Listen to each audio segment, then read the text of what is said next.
नाकामयाब के पीछे जो नाकामयाब लोग हो जाते हैं उसके पीछे कुछ चूक रह जाती है, कुछ कमी रह जाती है, जिसके कारण व्यक्ति अपने जीवन में असफलता को प्राप्त होता है। लेकिन नादान होते हैं वो लोग जो असफल होते हैं, वो अपनी कमियों को और अपनी गलतियों को तो नहीं देखते, बल्कि अपनी किस्मत पर उस बात को डाल दिया करते हैं कि मेरी किस्मत में ये नहीं, ऐसा कुछ नहीं है, हर चीज तुम्हारी किस्मत में है।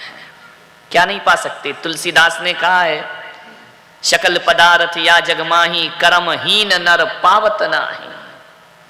रिपीट हो रही आवाज। इस संसार में ऐसी कोई चीज नहीं है जो आदमी को प्राप्त ना हो सके। सकल पदार्थ या जगमाही कर्म हीन नर पावत नाही। ध्यान रखें, जो कर्म से हीन होते हैं उन्हें किसी भी चीज की प्राप्ति नहीं हुआ करती है। एक बात याद रखना, ऐसा नहीं है कि इस दुनिया में लोग आते हैं तो सच्ची मेहनत नहीं करते, कड़क मेहनत नहीं करते, करते हैं मेरे भाई, फिर भी सफलता नहीं मिला करती है। ऐसे भी लोग हैं दुनिया में। एक वो है जो मेहनत कम करते हैं और सफलता ज्यादा मिलती है, एक वो लोग हैं जो मेहनत बहुत करते हैं, सफलता कम मिलती है, एक वो लोग हैं जो मेहनत भी करते हैं लेकिन उनको सफलताएं प्राप्त नहीं हुआ। कितनी मेहनत करो यश नहीं मिलता है। ध्यान रखें, क्या वजह है? आप क्या सोचते हैं? आपका अच्छा करियर बने उसके लिए आप क्या करेंगे? एक बच्चे से मैंने पूछा कि अपने करियर को अच्छा बनाने के लिए तुम्हें क्या करना पड़ेगा? उसने कहा कड़ी मेहनत करना पड़ेगी। मान्यवर, बहुत से लोग इसी में असफल हो जाते हैं कि कड़ी मेहनत से अच्छा भविष्य बनता है, अच्छी सफलता मिलती है। शायद इसमें थोड़ा सा मैं असहमत हूं, पूर्णतः सहमत नहीं हूं। कड़ी मेहनत तो एक पत्थर तोड़ने वाला भी करता है, कड़ी मेहनत तो एक रिक्शा चलाने वाला भी करता है, कड़ी मेहनत तो वो भी करता है जो सिर पर ईंट पत्थर ढोता है, कड़ी मेहनत तो एक गधा भी करता है। तो कभी घोड़ा बनता है क्या मेरे भाई? ध्यान रखिए, इस गलतफहमी में मत रहो कि कड़ी मेहनत करने से जिंदगी में सफलताएं मिला करती हैं। कड़ी मेहनत से सफलता मिल जाए तो जिंदगी बहुत आसान हो जाएगी। जहां तक आप देखिए, विचार करना, एक मजदूर कितनी मेहनत करता है, क्या मिलता है उसे? 400-500 रुपए दिन, इससे ज्यादा तो नहीं मिलता होगा।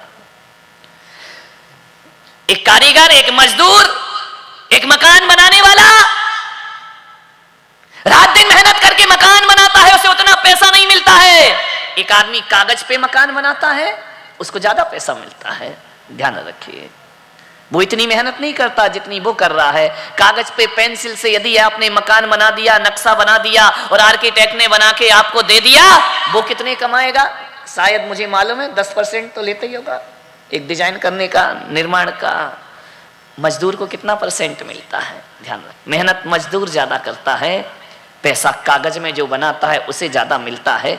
मान्यवर, आप सोचिए, यदि कड़ी मेहनत से सब कुछ मिल जाए तो हर आदमी दुनिया में अमीर हो जाएगा। ध्यान रखना। एक बार क्या हुआ, कोई आदमी यहां गया महाबलेश्वर घूमने, आया होगा मेरे सत्संग में, और बोले चलो अब इतनी दूर से आए हैं तो पूना से हैं तो वो भी देख आते हैं। जैसे ही महाबलेश्वर घूमने को गया, गाड़ी लेकर के गया, रास्ते में उसने बताया गाड़ी खराब हो गई। जंगल में गाड़ी खड़ी है, बहुत बुरी परिस्थिति है। जब आदमी घर से गाड़ी लेके चलता है तो ऐसा चलता कि हमसे बड़ा दुनिया में कोई है ही नहीं। लेकिन जब जंगल में खराब हो जाए तब पता पड़ता है कि वक्त पड़े बाका तो गधे को कहे काका। गधे को भी काका, मेरे बाप तू कुछ भी कर, इसको सही कर दे। मुसीबत के दिनों में आदमी को अपनी औकात पता चला करती है। परेशान हो गया कि अब इस गाड़ी को ठीक करेगा कौन? जंगल में गाड़ी खड़ी हो गई है, स्टार्ट नहीं हो रही है। उसने यहां वहां देखा, 3 किलोमीटर पैदल गया, कोई मिल जाए इस गाड़ी को सुधारने वाला। एक दूर जंगल में, एक छोटे से गांव में एक मैकेनिक था। उसने कहा भाई मेरी गाड़ी, बोले मैं 3 किलोमीटर नहीं, अरे बोले तेरे हाथ जोड़ रहा हूं, पैर पड़ रहा हूं, जितना पैसा लेगा उतना दूंगा, तू चल के मेरी गाड़ी सही कर दे। उसने कहा चलो, पैसा पूरा लगेगा? बोले पैसा पूरा दूंगा, तू चल के मेरी गाड़ी सही कर। गया, उसने बोनट खोला, गाड़ी को आगे पीछे देखा, उसने कहा क्या हुआ, स्टार्ट नहीं हो रही? बोले नहीं नहीं, चलते ही चलते ये गाड़ी रुक गई। उसने कुछ नहीं किया, मालूम है, उसने एक हथौड़ा उठाया और बोनट पे किसी जगह इतनी जोर से हथौड़ा मारा, गाड़ी स्टार्ट हो गई। अब गाड़ी स्टार्ट हो गई तो उसने कहा ला मेरे पैसे 2000 रुपए। अरे उसने कहा 2000 रुपए? ये हथौड़ा मारने का 2000 रुपए ले रिया है, ना तूने इसमें कोई मटेरियल लगाया है, ना कोई सामान लगाया है, एक हथौड़ा मारा है 2000 मांग रहा है। उसने कहा बाबूजी 2000 रुपए तो लगेंगे, मैंने कहा था पूरा पैसा लूंगा। अरे बोले जायज पैसा ले, ये क्या एक हथौड़ा मारने का तू 2000 रुपए मांग रहा है? उसने कहा बाबूजी यदि ऐसी बात है, हथौड़ा मारने का 2000 ज्यादा लग रहा है तो हथौड़ा तुम ले लेते हो, तुम ही मार देते, पता चल जाता कि कैसे गाड़ी स्टार्ट होती है। ध्यान रखिए मान्यवर, पैसा हथौड़ा मारने का नहीं है, पैसा हथौड़ा कहां मारने का है, इसके पैसा हुआ करता है। मेहनत, ध्यान रखना, हथौड़ा मारने से कामयाबी नहीं मिलती है। कोई आदमी उठाए और मार दे हथौड़ा तो चलती गाड़ी बंद हो जाएगी मेरे भाई। हथौड़ा कहां मारना है, इसका पैसा मिला करता है। मान्यवर ध्यान रखिए, सोचना है आपको सफलता जीवन में कैसे मिलेगी, आपका अच्छा कैरियर कैसे बनेगा, अच्छा भविष्य कैसे बनेगा। मेहनत से नहीं बनता है, ध्यान रखना। मेहनत किस दिशा में कर रहे हो ये हमको ध्यान में रहना चाहिए। ऐसा तो नहीं कि हम मेहनत इस दिशा में कर रहे हैं और सफलता इस दिशा में हमारा इंतजार कर रही है। अरे इस दिशा में कितनी भी मेहनत करते जाओ करते जाओ करते जाओ, यदि डायरेक्शन सही नहीं है तो जीवन में सफलताएं प्राप्त नहीं हुआ करती हैं, जीवन में ऊंचाइयां प्राप्त नहीं होती हैं। वो आदमी अपने कैरियर को कभी बना नहीं सकता है। सही दिशा होना चाहिए। आज युवा के पास गति है, दिशा नहीं है। आज के बच्चों के पास गति है, वह बहुत कुछ करना चाहता है, पर उसके पास दिशा नहीं है। दिशा होना बहुत जरूरी है। आपको जाना बंबई है, ट्रेन में बैठे हो आप, दिल्ली की तरफ मुंह करके, कितनी भी ट्रेन चले, कितनी भी फास्ट चले, आपको बंबई मिलने वाली नहीं। दिशा का जीवन में बहुत महत्व हुआ करता है। और ज्ञान गंगा महोत्सव से मैं आपको मेहनत करना बिल्कुल नहीं सिखा रहा हूं, मैं आपको कहीं कह रहा हूं कि आप कठिन मेहनत करो। मैं तो केवल एक दिशा बोध आपको कराता हूं कि आप दिशा प्राप्त करिए, जीवन जीने की दिशा प्राप्त करिए, जीवन को कैसे जीना है उसकी दिशा प्राप्त करिए। दिशा सही होगी तो सब कुछ मिलेगा। ध्यान रखना, दिशा गलत है आज हमारे युवाओं की, दिशा गलत है आज हमारे परिवारों में, हम सही दिशा उनको दे नहीं पा रहे हैं। ध्यान रखना।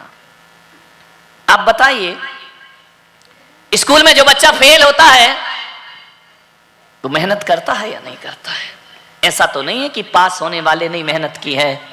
जो सीए के कंपटीशन में भाग लेते हैं, जाते हैं, मेहनत नहीं करते हैं, 1 नंबर से रह जाते हैं, 2 नंबर से रह जाते हैं, पास नहीं हो पाते, फिर लौट के आते, फिर मेहनत करते, बार बार मेहनत करते हैं।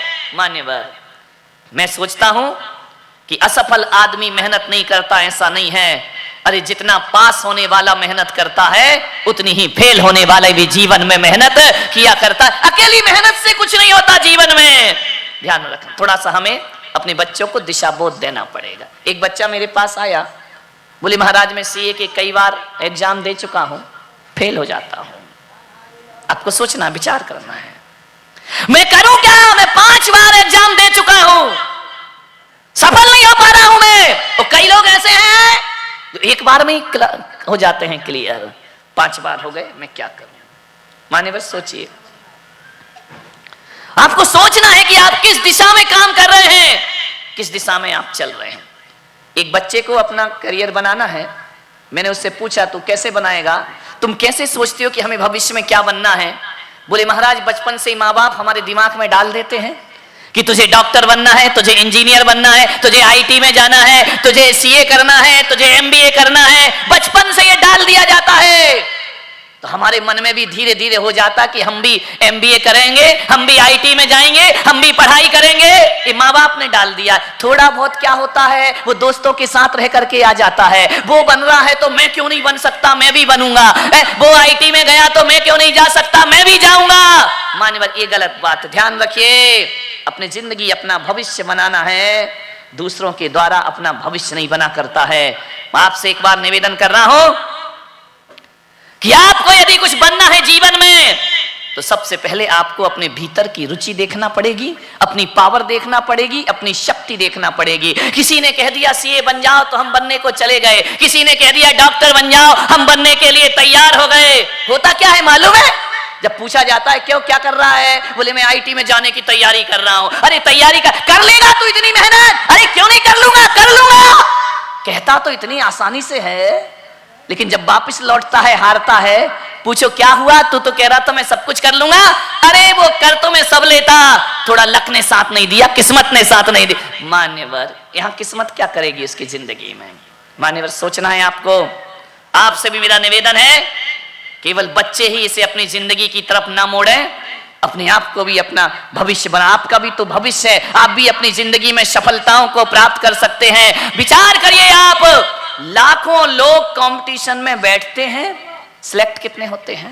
कितने परसेंट? 1%, 2%, इससे ज्यादा तो नहीं होते हैं ना। विचार करिए।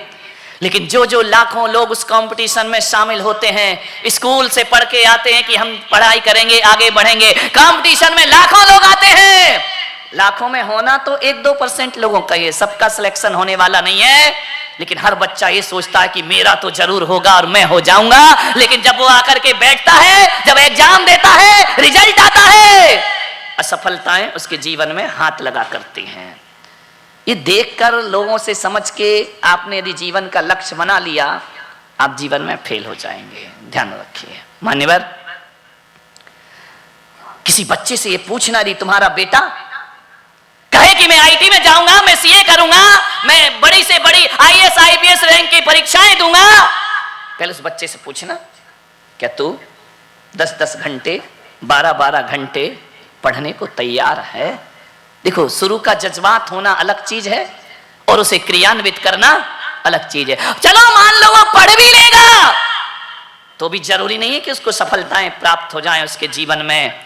मान्यवर, आपको पहले अपना देखना पड़ेगा कि मेरे अंदर पावर कितनी है। ध्यान रखिए। भाग रहा है, लोग भाग रहे हैं, वो बन रहा है तो हम भी बनेंगे, वो बन गया तो हम क्यों नहीं बन सकते। माँ बाप भी कह रहे कि जाओ, तुम क्यों नहीं बन सकते, दुनिया में सब कुछ हो सकता है। मेरे भाई इतना ध्यान रखिए।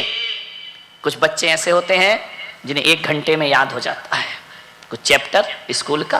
कुछ ऐसे होते हैं जिन्हें 1 घंटे में याद होता है। उस समय बच्चों को सिखाओ, आप अपने आप को देखो, क्या मैं 1 घंटे में याद कर सकता हूं?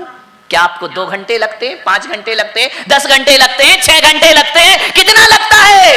यदि आपको 6 घंटे लगते हैं, और कुछ बच्चे ऐसे जो 1 घंटे में याद कर लेते हैं, अब बताइए 6 घंटे वाला 1 घंटे से कितनी प्रतिस्पर्धा करेगा, कितना आगे बढ़ने का प्रयास करेगा, कितना आगे, कितनी मेहनत करेगा वो। मेरे भाई एक बात ध्यान रखिए, यदि लोग 1 घंटे में याद करते हैं और तुम्हें जीवन की ऊंचाइयों को प्राप्त करना है, यदि तुम में आधे घंटे में याद करने की शक्ति आती है, और ये शक्ति अपने आप नहीं आती है, एक प्रोसेस है, एक साधना है, एक तपस्या है। धीरे धीरे जिस बच्चे को 1 घंटे में एक चैप्टर याद हो रहा है ना, उसने 1 दिन में ये सब नहीं कर लिया है। 5-5, 10-10 साल की प्रैक्टिस होती है, तब जाकर उसकी मेमोरी शार्प हुआ करती है। अब आप सोचिए कैसे लड़ेंगे आप उससे, कैसे उससे कंपटीशन में आगे निकलेंगे? नहीं निकल पाएंगे। मेरे भाई एक बात ध्यान रखना, आपसे मेरा निवेदन है, जब तक अपनी पावर, अपनी शक्ति और अपनी रुचि पर ध्यान ना दो, लाख मेहनत करना जीवन में कभी भी सफलताएं मिलने वाली नहीं है। जीवन में ऊंचा, हर व्यक्ति सीए बन जाएगा तो फिर दुनिया चलेगी कैसे मेरे भाई? मान्यवर, मैं आपसे एक चीज कह रहा हूं, जी लाखों लोग बैठते हैं और कंपटीशन होते हैं ना, एक्स्ट्रा ऑर्डिनरी बुद्धि होती है उनका, एक्स्ट्रा ऑर्डिनरी दिमाग, और यदि हमारा नहीं है तो लाख मेहनत करो, आपको सफलताएं मिलने वाली नहीं है जीवन में। ध्यान रखिए। आपसे निवेदन है मेरा बड़ी विनम्रता के साथ, यदि बच्चा असफल हो गया तो आप क्या कहेंगे उसे कि तू ढंग से नहीं पढ़ता है, तू मेहनत नहीं करता है, देख बाजू वाले का बच्चा कितने जल्दी तरक्की कर रहा है। बाजू वाले के उदाहरण से तुम्हारा बच्चा कैसे सुधर सकता है, तुम्हारे बच्चे में दिमाग कैसे आ सकता है? मान्यवर, मेरा एक भक्त था, अभी भी है, उसने बहुत मेहनत की डॉक्टर बनने के लिए, सफलता नहीं मिली उसको। पीएमटी के एग्जाम दिए, कंपटीशन में गया, सफलता नहीं मिली उसे। बहुत मेहनत की, बहुत पढ़ाई की। जब आदमी बहुत मेहनत और पढ़ाई करता है और बार बार असफलता होती है ना, तो नेगेटिव विचारधारा जीवन में प्रकट हो जाया करती है। आदमी निराश हो जाया करता है, नकारात्मक सोच उसके अंदर आ जाती है, आदमी डिप्रेशन में चला जाता है। आदमी सोचता है अब ये दुनिया जीने लायक, बड़ा निराश हो गया वो। बोले महाराज, मेरे माँ बाप ने सपना देखा था कि मैं डॉक्टर बनूं, मैंने भी सपना देख लिया था मैं डॉक्टर बनूं, बहुत प्रयास किया, नहीं बन पाया महाराज। अब मैं करूं तो क्या करूं? मैंने कहा कुछ और कर ले। बोले ऐसे कैसे कर लूं? बनूंगा तो डॉक्टर ही बनूंगा। कितनी बार असफल हो गया वो लड़का, निराशा की आगोश में चला गया वो लड़का। बोले बहुत मेहनत करता हूं महाराज। वो आया किस लिए था मालूम है? कोई मंत्र दे दो, कुछ कर दो, घुमा दो, डंडा अंडा, कोई नारियल मारियल पकड़ा दो मुझे। इनका पागल हो गया है। तो मेरा इन चीजों पे रत्ती भर विश्वास नहीं है, ध्यान रखना। ऐसे कैसे हो जाएगा कुछ पकड़ा देने से? मान्यवर बोले महाराज कुछ करिए। मैंने कहा मेरे पास ना मंत्र है, ना तावीज है, ना गंडा है, ना मेरे पास यंत्र है, ना मैं कुछ फूंक फाक करता हूं, ध्यान रखना। लेकिन हाँ, एक सलाह है, यदि मान ले तो मैं उचित सलाह दे सकता हूं। उचित लगे तो स्वीकार करना, ना लगे तो तेरी मर्जी। मैंने कहा तू डॉक्टर बनना चाहता है? मैंने कहा। बोले हाँ। एमबीबीएस करना चाहता है? बोले हाँ। कितनी बार प्रयास कर लिया?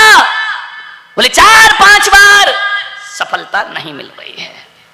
मैंने कहा एक बात याद, तेरे अंदर इतनी कैपेसिटी नहीं है, हौसले तो बुलंद है, जज्बात तो बुलंद है, लेकिन पावर नहीं है, ध्यान रखना। लेकिन मुझे तो बनना है। मैंने कहा एक काम कर, मैं ज्यादा तो जानता नहीं, मैं साधु संत आदमी। मैंने कहा तुझे इसी लाइन में जाना है, इलाज में जाना है, ट्रीटमेंट में जाना है। मैंने कहा तू ऐसी जगह मेहनत कर रहा है जहां कंपटीशन बहुत ज्यादा है। मैंने कहा ऐसी जगह मेहनत कर जहां कंपटीशन बहुत कम हो सकता है वहां तुझे सफलता की प्राप्ति हो जाए, वहां तू सक्सेस हो जाए। उसने कहा मैं क्या करूं? मैंने कहा नहीं बन रहा है, एमबीबीएस नहीं कर पा रहा, कोई बात नहीं है। आजकल फिजियोथेरेपी चल रही ना, जबरदस्त चल रही है, ध्यान रख।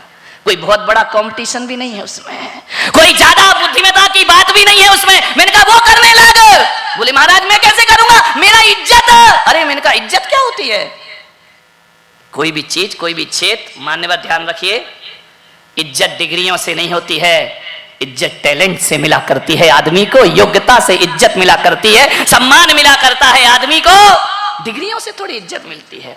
मैंने कहा एक काम कर, मेरा कहना मान ले। मान्यवर उस लड़के ने हार कर फिर फिजियोथेरेपी का कोर्स किया, पढ़ाई की। 2-4-5 साल बाद मैं उस नगर में पहुंचा और अचानक मेरी गर्दन में दर्द हो गया। तो मैंने कहा भाई डॉक्टर आए, बोले तो फिजियोथेरेपी वाला ही इसको सही कर सकता है। तो मैंने कहा भाई किसको बुलाऊं? एक लड़के को बुलवाया कि एक नया नया आया है, उससे आप कराइए। जब वो आया मैं देख करके हैरान रह गया। मैंने कहा तू तो मुझे लगता है कि वही लड़का है जो कभी एमबीबीएस के लिए तड़फ रहा था, भाग रहा था। बोले महाराज, उसने मेरे चरण छुए। बोले महाराज यदि आप नहीं होते तो हो सकता है मैं इतने निराशा में चला गया था कि मैं आत्महत्या कर लेता, जीवन खत्म कर लेता।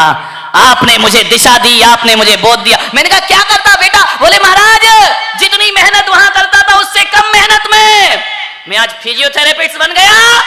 मैंने कहा कितना कमाता है? अरे एक सीट के ये लोग एक बार के 500, 600, 700 रुपए तो ले लिया करते हैं, ध्यान रखिए। मैंने कहा एक दिन में कितना करता है? बोले 8-10 तो ग्राहक मिल ही जाते हैं मुझे जिंदगी में। एक दिन में 8-10, इसका मतलब 4 से 5 हजार रुपए महीने नहीं, दिन में कमाता है। महीने में तो लाख 1.5 लाख का मालिक बन गया। मैंने कहा सोच, उसके पीछे पड़ा रहता तो शायद जिंदगी में तो कुछ भी नहीं कर पाता। ध्यान रखिए मान्यवर, अपने भीतर की योग्यता को देखने का प्रयास करिए। मैं पुलक सागर, ध्यान रखना, जीवन में सफलताएं, अच्छा कैरियर बनता है तो हार्ड वर्क से नहीं बनता है, ध्यान रखिए। हार्ड वर्क के साथ साथ एक स्मार्ट वर्क और होता है, ध्यान रखना। आप हार्ड वर्क तो बहुत करते हैं, स्मार्ट वर्क को छोड़ दिया करते हैं। स्मार्ट वर्क का अर्थ होता है तुम्हारी रुचि किसमें है, तुम्हारी लगन किसमें है, तुम्हारी योग्यता किसमें है, तुम्हें किससे लगन से काम करते हो। डॉक्टर बनना हार्ड वर्क हो सकता है, लेकिन फिजियोथेरेपिस्ट बनना स्मार्ट वर्क, सेवा ही करना है ना, इलाज ही करना है ना। क्या जरूरी है वो प्लस लगा के ही इलाज करो। ध्यान रखिए, डॉक्टर का निशान मालूम है क्या होता है? Red cross. मालूम है इसका मतलब क्या होता है? रेड क्रॉस का मतलब होता है प्लस। डॉक्टर हर चीज में प्लस। पेशेंट मरे तो प्लस, पेशेंट जिए तो प्लस। ध्यान रखना, माइनस में तो वो कभी होता ही नहीं है। जिए या मरे वो तो प्लस में है। करेगा क्या? मेहनत करेगा, ऑपरेशन थिएटर से निकलेगा, निकलने के बाद कहेगा आई एम सॉरी, हम कुछ नहीं कर सके। कर क्या रहा था तू अंदर? तूने तो 2 शब्द बोल दिया, आई एम सॉरी, हम कुछ नहीं कर सके। तो फिर तू कर क्या रहा था भीतर? बोले अपन तो हर जगह प्लस। मान ले डॉक्टर को बोला जाता है हमारे यहाँ डॉक्टर यानी भगवान का रूप, डॉक्टर यानी भगवान का प्रतिनिधि। पूना वालों, भगवान होता है डॉक्टर। अब जब भी बीमारी हो, इलाज कराने जाओ तो ये मत सोचना डॉक्टर के पास जा रहे हैं। कुछ लोगों को घर जाके समझ में आएगा, ध्यान रखना। ये मत सोचना डॉक्टर के पास जा रहे हैं, ये सोचना कि हम भगवान के। और एक बात और याद रखना, भगवान जब नाराज होता है, भगवान जब नाराज होता है तो डॉक्टर के पास भेजता है, और डॉक्टर जब नाराज होता है, कौन बोला भगवान के पास भेजता है? ध्यान रखिए, ये व्यवस्थाएं देखो। डॉक्टर नाराज हुआ, सीधा भगवान के पास भेज देगा। एक आदमी ऑपरेशन कराने गया, पसीने में लतर-बतर हो गया। डॉक्टर ने पूछा क्यों रे, घबरा क्यों रहा है, पसीना क्यों आ रहा है? बोले डॉक्टर साहब पहली बार ऑपरेशन करा रहा हूं। डॉक्टर बोला पागल, इतना क्यों घबरा रहा है? मैं भी पहली बार। मैं तो नहीं घबरा रहा, तू क्यों घबरा रहा है? बोले तू कर रहा है, मेरा हो रहा है। इतने में देखा कि एक नर्स माला लिए खड़ी थी। उस पेशेंट ने पूछा डॉक्टर साहब ये माला क्यों लिए है? बोले बेटा सफल हो गया तो मेरे गले में पड़ेगी। समझ गए क्या? असफल हुआ तो तेरे काम आएगी। डॉक्टर हमेशा प्लस। ध्यान रखिए, मान्यवाद।